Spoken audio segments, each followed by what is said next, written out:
Dios les bendiga, hermanos, sean todos bienvenidos. Gracias a Dios que podemos estar nuevamente aquí reunidos. Vamos a abrir nuestra Biblia en Hechos, hermanos, capítulo 20, que es el pasaje que nos tocó meditar el día de hoy. Vamos a estar meditando este pasaje, tal vez de una forma poco rápida. No nos vamos a detener tanto, ¿verdad? Pero esperemos que Dios nos esté hablando. Si está ahí, vamos a leer el verso. Dice el verso 25 y después nos vamos a saltar al versículo 36 al 38. ¿Sí? Dice así, versículo 25. Y ahora he aquí, yo sé que ninguno de todos vosotros, entre quienes he pasado predicando el reino de Dios, verá más mi rostro. Dice el verso 36, cuando hubo dicho estas cosas, se puso de rodillas y oró con todos ellos. Entonces hubo gran llanto de todos y echándose al cuello de Pablo, le besaban, doliéndose en gran manera por la palabra que dijo de que no verían más su rostro, y le acompañaron al barco. ¿Oramos, hermanos? Señor, en esta noche le damos gracias, Padre, por su amor. Gracias, Señor, por su misericordia, porque nos da la oportunidad, Señor, de estar nuevamente aquí, y sabemos que es porque usted ha extendido su misericordia sobre nosotros, Padre, y podemos disfrutar de esas misericordias porque son nuevas cada mañana, Señor. A pesar tal vez de la debilidad o del cansancio o de enfermedad que podamos tener en este lugar, Padre, aquí estamos, Señor. Aquí estamos porque queremos, Señor, que usted sea el primero en nuestras vidas. Aquí estamos, Señor, porque queremos aprender más de usted. Aquí estamos, Señor, porque queremos conocerle. Queremos conocer a ese Dios en quien decimos que creemos. Y aquí estamos, Señor, una vez más, para que nos hable por medio de su Espíritu Santo.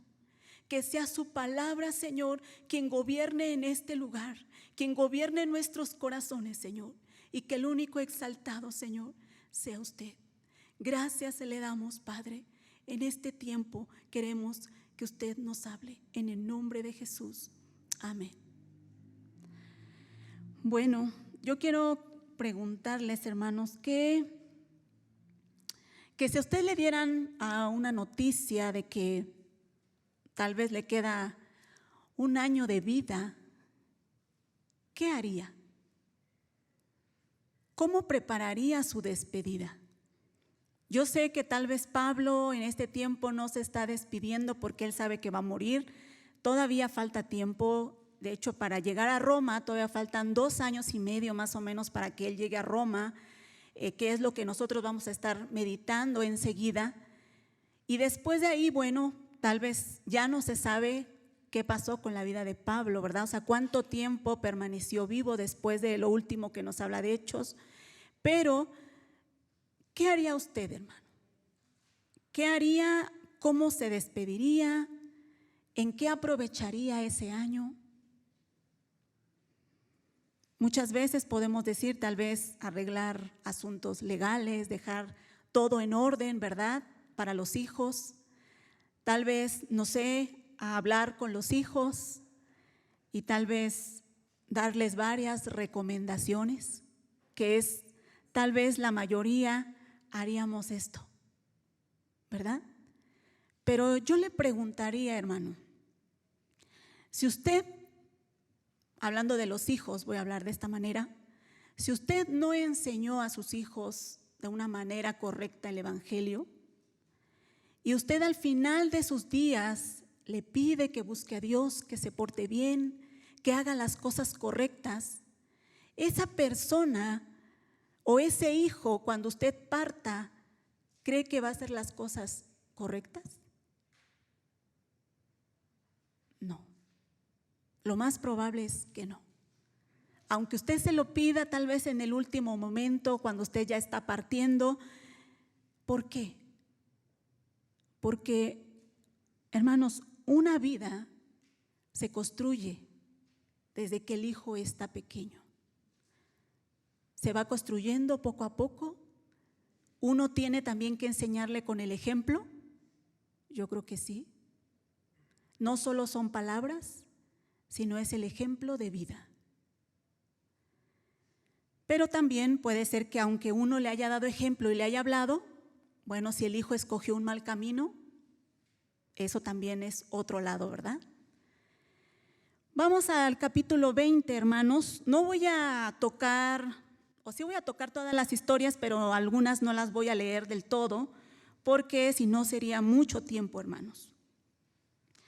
Capítulo 20 comienza diciendo, dice así el verso 1, hermanos: después que cesó el alboroto, llamó Pablo a los discípulos y habiéndolos exhortado y abrazado, se despidió y salió para ir a Macedonia.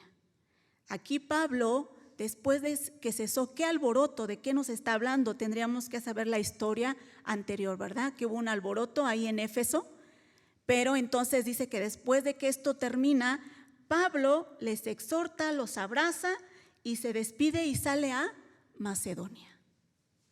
También dice que ahí en Macedonia él recorre las regiones que están ahí, que era Filipo, ¿se acuerda? Tesalónica, Berea, pero él dice que llega a Grecia.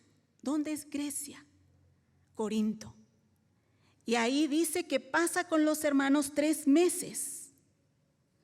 Pero también dice que en la región de Macedonia él estuvo exhortando, hablándoles con abundante palabra. ¿Por qué creen, hermanos, que Pablo va haciendo esto? Pablo se está despidiendo, ¿sí? Y era necesario que a Pablo les dijera tal vez las últimas palabras. Tal vez ellos podrían tener, no sé si tenían todavía dudas, y Pablo aclarando dudas. Pero dice después que él sale con algunos hombres, ¿verdad? Nos dice, vamos ahí al versículo 4, dice: y le acompañaron hasta Asia, Sópater de Berea, Aristarco y Segundo de Tesalónica, Gallo de Derbe y Timoteo, y de Asia, Títico y Trófimo. Estos, habiendo adelantado, dice, nos esperaron en Troas. Hermanos, estos hombres que acompañaron a Pablo eran los líderes de cada iglesia que Pablo había levantado. Y después enseguida dice, ellos habiéndose adelantado, dice aquí, nos esperaron en Troas. ¿Quién es este que está hablando aquí? Nos esperaron. Es Lucas, hermanos, el escritor del libro de Hechos. Lucas ahora aquí ya permanece con Pablo. Es el que le va a acompañar hasta Roma.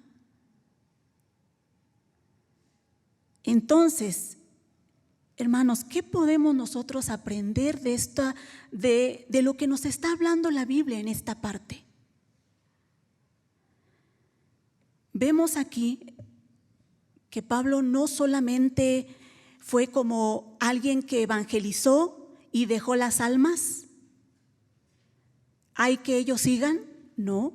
Pablo tuvo el cuidado de estos. Aquí por eso están estos líderes de estas iglesias que Pablo había levantado, porque Pablo no descuidó nunca estas iglesias.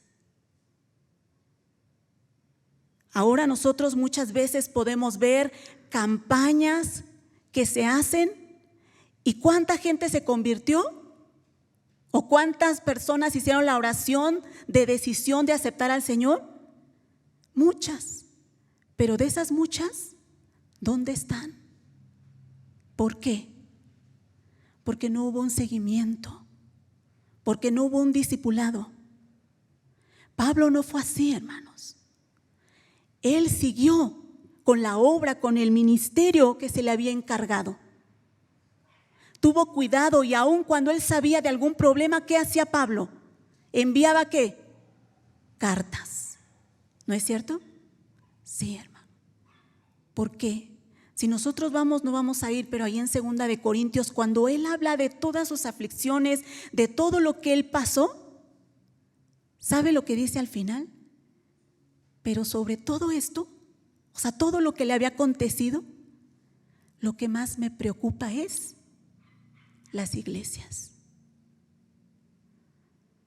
Veamos cómo Pablo estaba tomando el ministerio que se le había encargado, hermanos. Después enseguida nos va a decir la historia ahí, cuando él llega a Troas. Yo creo que todos meditamos este pasaje. Dice ahí en el versículo 7, el primer día de la semana, reunidos los discípulos para partir el pan, Pablo les enseñaba habiendo de salir al día siguiente y alargó el discurso hasta la medianoche. Mire, Pablo ya tenía que salir y ¿qué dice? Alarga su discurso. La palabra aquí nos dice que Pablo estaban en lo alto, en el aposento alto, voy a decirlo así, hasta el tercer piso, ¿verdad? Y nos habla de un joven, Eutico dice aquí. Este joven dice que por más que quería estar despierto en la predicación de Pablo, ¿qué pasó? Se durmió y cayó del tercer piso y murió, ¿verdad? Bueno, después Pablo ora por él y este hombre resucita. Pero vemos que Pablo quería realmente hablar y hablar y hablar en los últimos momentos de que iba a estar con estas personas. ¿Y hablar qué, hermanos? La palabra. Quería que no les quedara duda. Que dice que después de que resucitó a este hombre, dice que cenaron, partieron el pan y él siguió hablando hasta la mañana. Nos dice este pasaje. Algunos comentaristas dicen de este hombre que resucitó Pablo, que era para que la iglesia de ese lugar tuviera la seguridad de que Dios se quedaba con ellos, que permitió la resurrección de este hombre para que esta iglesia tuviera la seguridad de que Dios iba a estar ahí, aunque Pablo ya no estuviera. Pero también yo creo que podemos aprender algunas cosas de este joven y también de Pablo. Hermanos, Pablo no solamente estaba dando la palabra. Pablo se estaba dando, voy a decir, su vida en cuerpo. ¿Por qué? Él venía viajando, yo creo que él estaba cansado, pero sin embargo, aún él prefirió dar su anuncio toda la noche. Juntamente Pablo con el evangelio iba su vida misma, hermanos. Pero también este joven, ¿qué podemos aprender? ¿Qué enseñanza sacó cuando usted meditó esto? Hermanos, usted se da cuenta cuando se está quedando dormido, ¿verdad? Yo también me doy cuenta cuando desde aquí usted se está quedando dormido, porque desde aquí todo se ve, ¿verdad? Los que están aquí dicen sí, a los que se han parado aquí dicen sí, todo se ve, hermano. Aun cuando ya hasta se le va a caer la Biblia porque se está quedando dormido. Pero yo pensaba y decía, bueno, si a este hombre le está ganando el sueño, ¿qué haría usted? ¿No se quitaría de la ventana? Creo que sí, ¿no? Pero este hombre no lo hizo. ¿Por qué? Hermanos, este hombre estaba haciendo un esfuerzo, estaba luchando con él mismo porque quería escuchar la predicación de Pablo. Y esto, hermano, es la lucha que todos nosotros tenemos, tanto externo como interno, hermanos.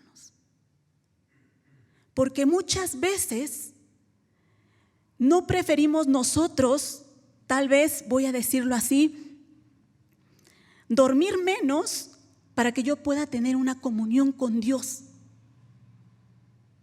Tenemos que luchar con el sueño, para que yo me levante temprano para estar con Dios, para escucharlo a Él. O si usted medita por la tarde, muchas veces en la tarde ya estamos cansados. El cansancio, el sueño, puede llegar a vencernos y tenemos que luchar con eso. ¿Usted lo hace? ¿O muchas veces preferimos ceder al cansancio, ceder al sueño?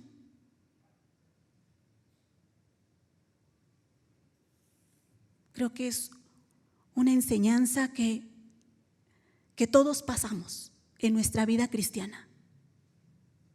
Y es una lucha constante, hermanos. Son nuestras luchas internas que tenemos que vencer todos los días. Pero también interno, hermanos. ¿Por qué? Algo espiritual. ¿Por qué? Porque muchas veces ni siquiera vamos a la palabra. Ni siquiera hemos aprendido a meditar. Y Pablo les dijo a los efesios, por lo cual dice, despiértate tú que duermes y levántate de los muertos y te alumbrará Cristo. ¿Qué está diciendo Pablo? Despiértate para que te alumbre Cristo. Entonces, ¿qué vas a hacer? Mirad pues con diligencia cómo andáis, no como necios, sino como sabios, aprovechando bien el tiempo, porque los días son malos. Por tanto, no seáis insensatos, sino entendidos de cuál sea la voluntad de Dios. Muchas veces ni siquiera vamos a la palabra para saber cuál es la voluntad de Dios. Y andamos como insensatos y como necios. Pero decimos que somos cristianos, hermano, cuando muchas veces no conocemos al Dios que decimos que creemos.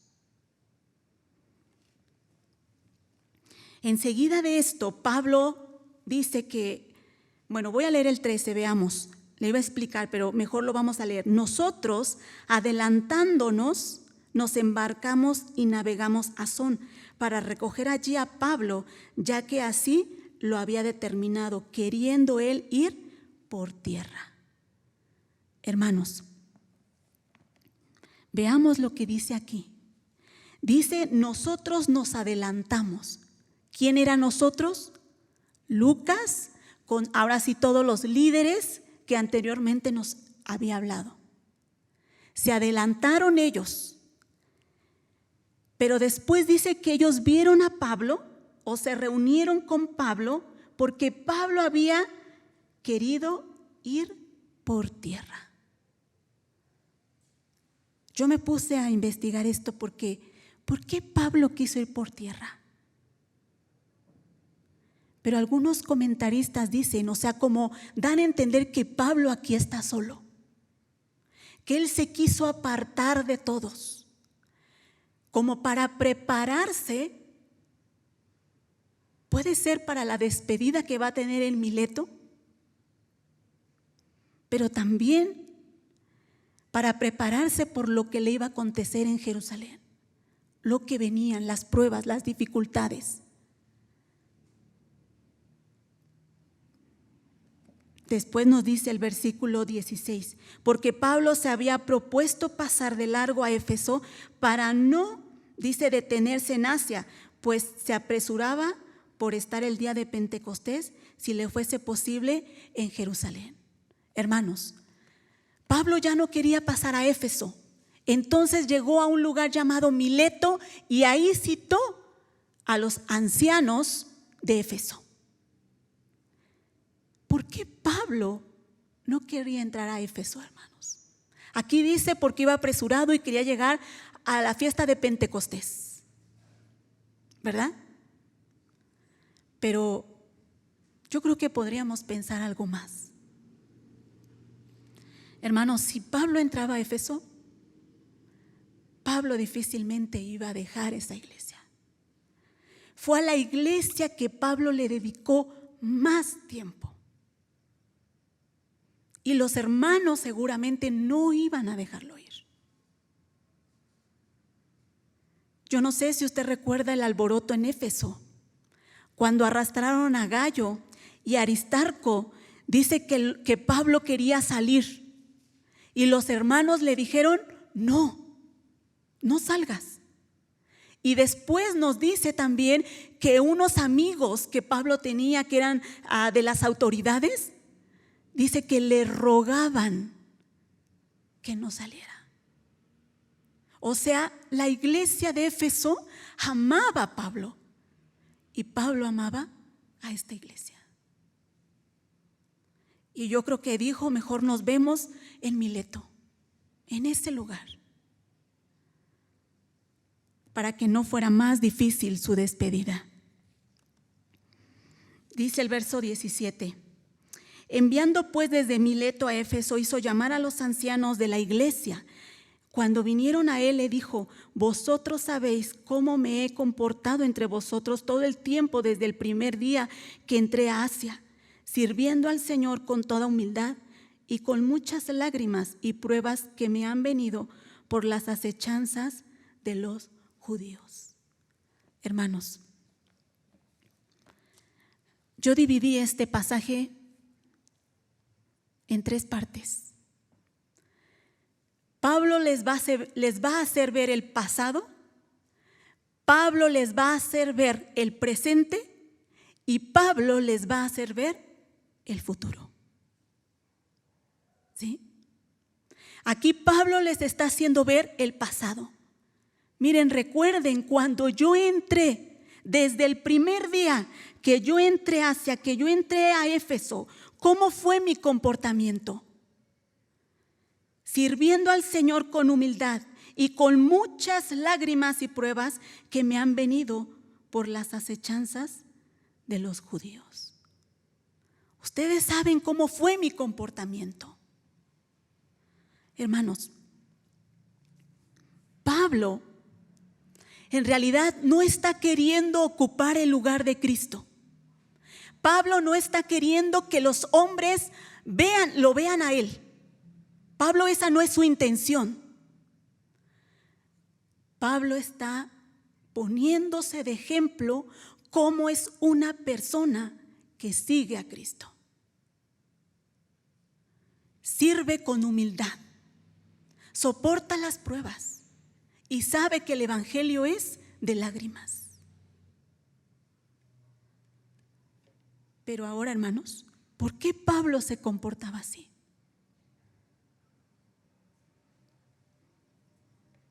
Porque sabía lo que se le había encargado.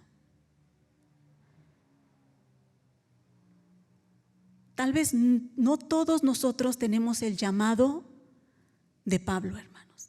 ¿En qué cuestión estoy diciendo? De evangelista. Pero todos tenemos el llamado de Pablo a predicar el evangelio. Y Dios nos ha encargado ese evangelio a cada uno de nosotros.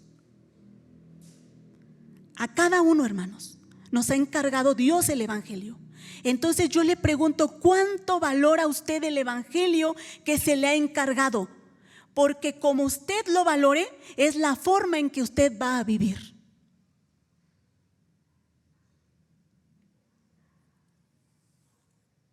Es importante, hermano, que realmente usted sea un buen administrador de lo que Dios le dejó. Yo no sé si usted lo considere con un gran valor, que el Dios que hizo el universo, el Dios que hizo toda esta creación, hermanos, nos haya confiado algo a usted y a mí. Yo no sé si usted valora esto, pero si usted no lo valora, es algo de mucho valor. Y Pablo por eso se comportaba de esa manera, porque él sabía lo que se le había encargado. Ahora vamos a ver el hoy, hermanos. Dice el verso 22. Ahora he aquí, ligado yo en espíritu, voy a Jerusalén sin saber lo que allá me ha de acontecer, salvo que en el Espíritu Santo por todas las ciudades me da testimonio diciendo que me esperan prisiones y tribulaciones, pero de ninguna cosa hago caso, ni estimo preciosa mi vida para mí mismo, con tal de que acabe mi carrera con gozo y el ministerio que recibí del Señor Jesús para dar testimonio del Evangelio de la gracia de Dios. Mire lo que Pablo está diciendo, hermanos. Dice ahí que ahora él va a Jerusalén y no sabe lo que allá le va a acontecer, pero dice que el Espíritu Santo por todas las ciudades le da testimonio de que le esperan prisiones y tribulaciones. ¿Cómo el Espíritu Santo le está diciendo, hermanos? Dice dando testimonio en las ciudades. O sea, Pablo ya estaba pasando esto. ¿Dónde? En todas las ciudades donde él pasó. Cárceles, tribulaciones. Entonces, ¿qué le está haciendo entender el Espíritu Santo? Que cuando él llegue a Jerusalén va a pasar lo mismo. ¿Sí? Va a pasar lo mismo. ¿Pero él se detiene, hermanos? No. Dice, pero de ninguna cosa hago caso ni estimo preciosa mi vida para mí mismo. Hermanos, Pablo había aprendido no solo el valor que el Evangelio tenía para él. Pablo había aprendido el costo de lo que es seguir a Cristo. Vamos a Lucas, capítulo 14, hermanos.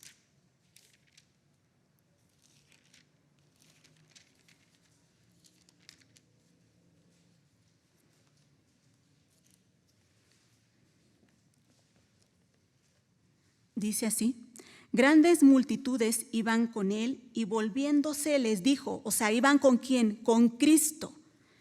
Si alguno viene a mí y no aborrece a su padre y madre, mujer e hijos, hermanos, hermanas y aún también su propia vida, no puede ser mi discípulo. 27. Y el que no lleva su cruz y viene en pos de mí, no puede ser ¿qué? Mi discípulo. Dice el verso 33. Así pues, cualquiera de vosotros que no renuncia a todo lo que posee, no puede ser mi discípulo. Esto es el costo de ser discípulo de Jesús, hermano. Y cuando él dice ahí que el que no aborrezca a su madre, mujer, hermanos, no piense que usted va a aborrecer a sus hijos, a su madre, sino está diciendo que Jesús tiene que ocupar el primer lugar en su vida, antes que la familia. Pablo sabía esto, hermanos. Por eso él dice, de ninguna cosa hago caso, ni tomo ni estimo preciosa mi vida para mí mismo. Pero mire lo que sigue diciendo, con tal de que acabe mi carrera con gozo. O sea, Pablo lo que quería terminar, su carrera era ¿con qué, hermanos? Con gozo. ¿Por qué estoy diciendo que él había aprendido el costo de un discípulo? Porque era dejar su yo, era dejar lo que a él le satisface en esta tierra, era renunciar a todas estas cosas, las cosas, él no, voy a decirlo así, él no estaba predicando, hermanos, para lograr algo aquí en la tierra. Él no estaba haciendo esto. Él no estaba predicando para conseguir un puesto mejor. Él no estaba predicando para esto. Y por eso él dice que él no estima preciosa su vida, o sea, ha renunciado a todo lo que tal vez se deleitaba en este mundo, con tal de que acabe mi carrera con gozo. Hermano, Si usted busca las cosas de este mundo y todo lo que a usted le mueve es para lograr más cosas en este mundo, créame que usted no va a terminar su carrera con gozo. Más bien esa vida que en la que usted no puede renunciar, le va a traer tristeza. Y después dice, y el ministerio que recibí del Señor Jesús para dar testimonio del evangelio de la gracia de Dios. Hermanos, tal vez usted aquí en la iglesia pueda decir, no tengo ningún ministerio. No tengo ningún ministerio aquí en la iglesia, pero todos los que creemos en Jesús tenemos un ministerio. Sea aquí o no sea aquí, hermano, en la iglesia. Pero aquí lo que Pablo está diciendo es que el ministerio que uno tiene es dar testimonio del evangelio de la gracia de Dios. O sea, su vida, hermanos, usted tiene ese testimonio, usted tiene ese ministerio, que su vida de testimonio. ¿De qué? De la gracia de Dios, o sea, de la salvación de Dios.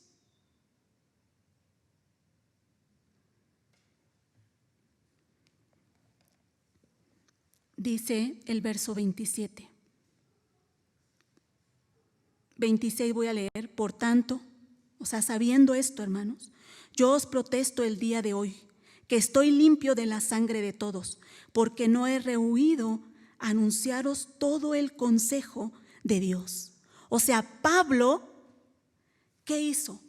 Les habló todo lo que ellos tenían que saber de lo que era el evangelio de Cristo. No rehusó nada, no le quitó nada al evangelio. No le dio a las personas lo que ellos querían escuchar. Porque muchas veces, hermanos, ahora en nuestros tiempos, ¿qué hacen los predicadores? Predican lo que la gente quiere oír.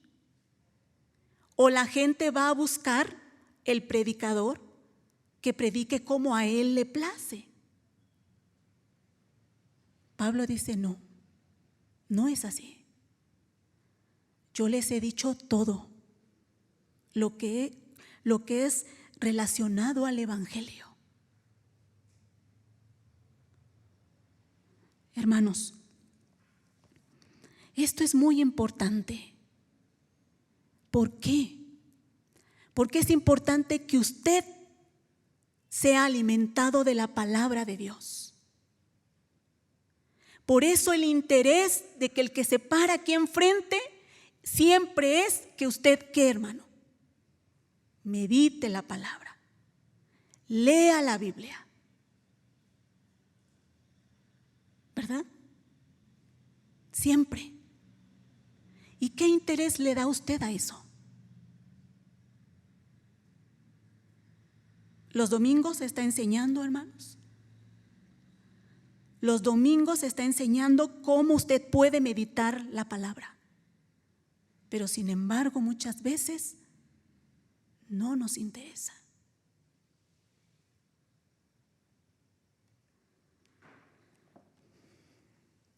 Dice el 28, por tanto mirad por vosotros y por todo el rebaño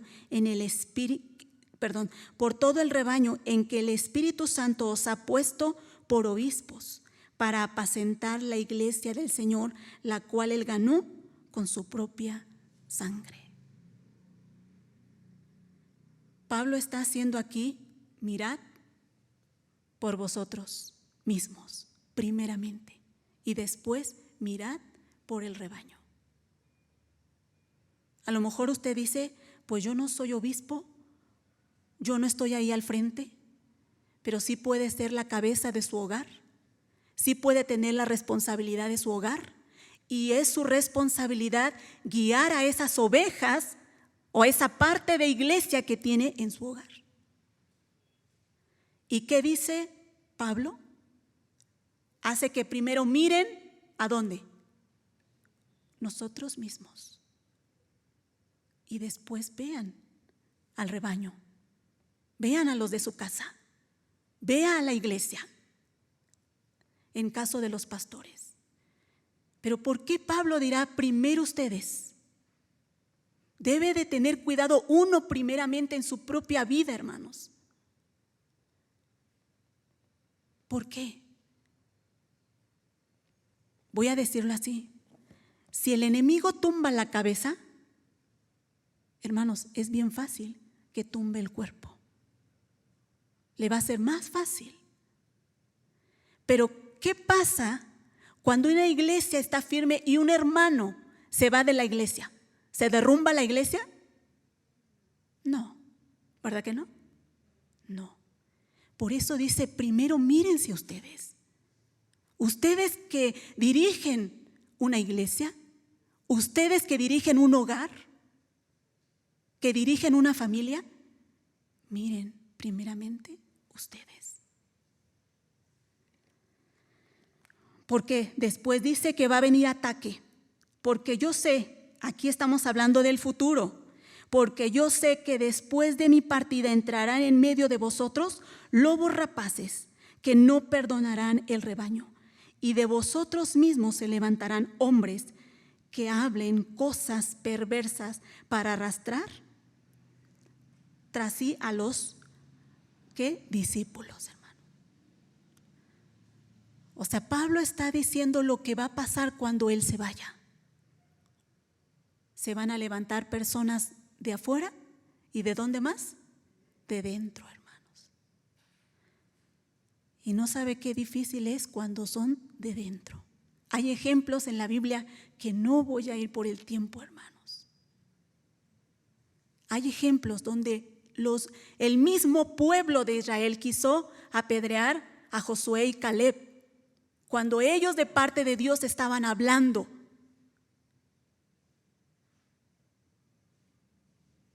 Y también en Apocalipsis, hermanos, hay un ejemplo más. Aquellos que se dicen ser judíos, pero son sinagoga de Satanás. ¿Y dónde están? Dentro de la iglesia. Eso es el peligro, es un peligro, hermanos, muy grave, que sea de adentro. Es más fácil distinguir los ataques de ¿dónde? De fuera. Pero dice ahora Pablo, yo ya diciéndoles esto, por tanto, ¿qué deben hacer? Velad, acordándose de que por 3 años de noche y de día no he cesado de amonestar con lágrimas a cada uno. Mire lo que dice Pablo. Velad. Velad ¿cómo? Él está poniéndose como ejemplo. Yo los he amonestado. O sea, hagan lo mismo que yo hice. Véanse, amonéstense. De día y de noche, o sea, tengan cuidado todo el tiempo. Y si es posible, con lágrimas. Cuídense. Para Pablo, hermanos, lo más importante era la iglesia.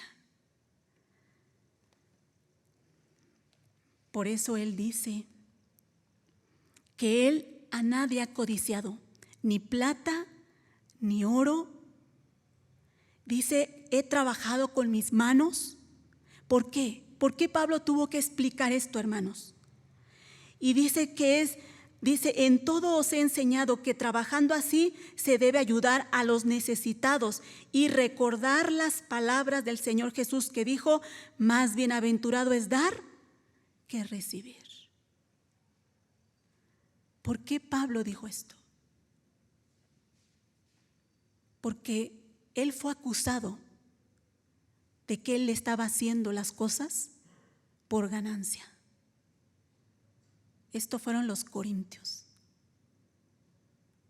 Entonces Pablo tiene que decir esto, hermanos. Pero Pablo dice algo que el Señor dijo, que no está registrado en ninguno de los evangelios. Es mejor dar que recibir. O sea, está diciendo a los líderes, a los pastores, es mejor enseñar la palabra de Dios que lo que uno pueda recibir de la iglesia. es mejor darles la palabra de Dios, lo que la iglesia necesita. Y enseguida va a terminar diciendo lo que leímos al principio. Cuando hubo dicho estas cosas, se puso de rodillas y oró con todos ellos. Entonces hubo gran llanto de todos, y echándose al cuello de Pablo le besaban, doliéndose en gran manera por las palabras que dijo, de que no verían más su rostro, y le acompañaron al barco. Hermanos, yo aquí quiero que veamos algo. Dos imágenes o dos ejemplos de esta imagen. Pero esta es una imagen muy conmovedora que no sé si cuando usted meditó, lloró. Y cada que tal vez uno lo vuelve a leer, y ya lo ha leído muchas veces y una y otra vez lloramos porque es una escena muy conmovedora. Yo puedo decir que otra escena muy conmovedora que nosotros vimos en el libro de Hechos fue cuando apedrearon a Esteban y él diciendo: Señor, perdónalos. Pero yo creo que una escena y la más conmovedora que podemos nosotros ver en la Biblia es cuando Jesús dijo: consumado es.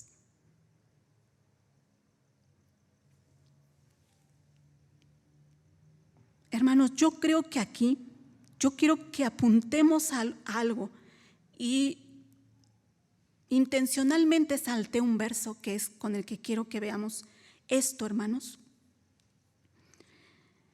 Yo quiero que aquí nos enfoquemos en lo que hace Dios, lo que hace su palabra en la vida del creyente, en la vida del hombre. No quiero que se enfoque en Pablo.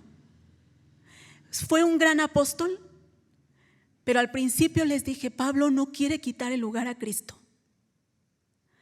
Lo que hace la palabra de Dios en la vida del hombre, hermanos. ¿Cómo vimos a Pablo al principio? Un hombre asesino, un hombre que arrastraba, un fariseo de fariseos, tal vez tan orgulloso. Pero ¿qué hace Dios? ¿Qué hace la palabra en la vida del hombre? Quiebra al hombre. ¿Hasta qué punto? Hasta esto, hermanos. Los hermanos le tenían miedo a Pablo en el capítulo 9. Ni siquiera le querían hablar. Pero ahora se echaron a su cuello y le besaban. Mire lo que hace Dios, cómo transforma la vida del hombre. Esto es lo que hace. Por eso es que Pablo, con toda la confianza, diciendo: no es mi obra, no es mi iglesia, no me pertenece a mí, dice: y ahora, hermanos, os encomiendo a Dios y a la palabra de su gracia, que tiene poder para sobreedificaros y daros herencia con todos los santificados.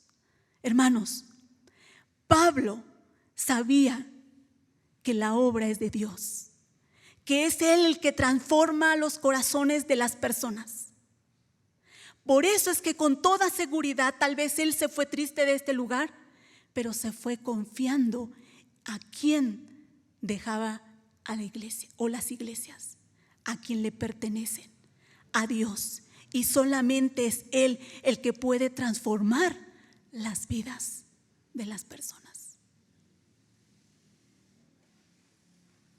Pero yo creo que otra imagen que podemos ver aquí, hermanos, es el reino de Dios, hermanos. Una iglesia amándose, una imagen de un reino, una iglesia junta, unida. ¿Qué hace Dios? Une a personas que ni siquiera tenían nada que ver, tal vez ni siquiera eran de sangre. Pero ¿qué hace Dios?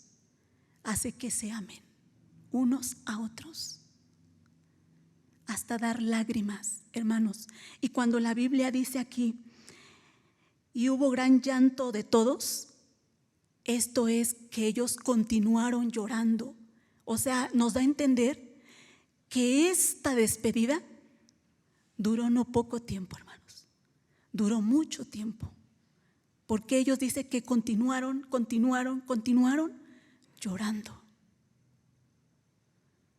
vemos lo que hace Dios.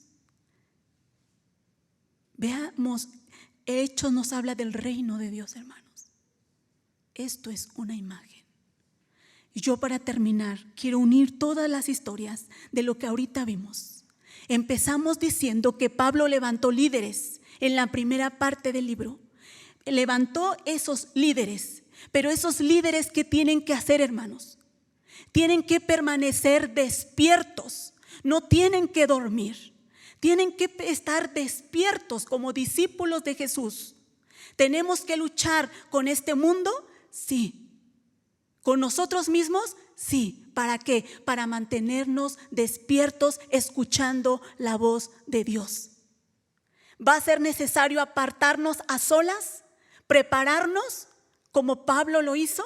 Sí, hermanos. Sí. ¿Pero para qué? Para que seamos ejemplo de lo que es seguir a Jesús. Seamos un ejemplo cada uno de nosotros de lo que es seguir, de lo que es el evangelio que se nos ha dado. Y no solo eso, hermanos, sino también lo que es el costo de un discípulo, de negarnos a nosotros mismos para acabar nuestra carrera con gozo. ¿Va a haber pruebas aquí adentro de la iglesia? Sí. ¿Va a haber pruebas allá afuera? Sí, hermanos. Sí. Pero ¿cómo vamos a poder vencer? Permaneciendo en Dios y en su palabra, que es la que nos hace edificar, nos hace crecer, hermanos. ¿Y cómo vamos a demostrar esa vida de fe? Ayudándonos unos a otros, hermanos. Ayudándonos unos a otros como iglesia, dándolo lo necesario. Es mejor dar que recibir. ¿Para qué? Para que un día estemos en su reino, todos juntos como una familia, amándonos. Amén, hermanos. Oramos. Señor, le damos gracias, Padre, por su palabra. Gracias porque usted ha confiado en nosotros, en dejarnos el evangelio. Pero no queremos, Señor, tomarlo como poca cosa, lo que usted nos ha dejado. Queremos ser buenos administradores de lo que usted nos ha dejado, Señor, demostrándolo con nuestra vida misma. Perdónenos, Señor, si aún no hemos valorado lo que tenemos en nuestras manos. Pero muchas veces no lo hacemos porque no le conocemos, porque nos falta intimidad con usted, porque nos falta, Señor, realmente a renunciar a nuestro yo, aferrarnos a su palabra, porque muchas veces todavía queremos quedarnos dormidos. Muchas veces no luchamos con nosotros mismos. Ayúdenos, Señor, a vencer, a permanecer en usted, encomendados en usted, así como Pablo lo hizo, así como Jesús también lo hizo. Cuando Él iba a partir de este mundo, cuando Él iba a morir, dejó encargado a sus discípulos con usted, que usted, Señor, los cuidara. Y así, Señor, sabemos que tiene cuidado también de nosotros. Gracias, Señor. Ayúdenos a permanecer fieles a su palabra, fieles los unos con los otros, amándonos, Señor. Gracias le damos, Señor, porque usted ha sido bueno con nosotros y nos ha dado el reino porque a usted le ha placido. Gracias, precioso Señor, en el nombre de Jesús. Amén. Dios les bendiga, hermanos.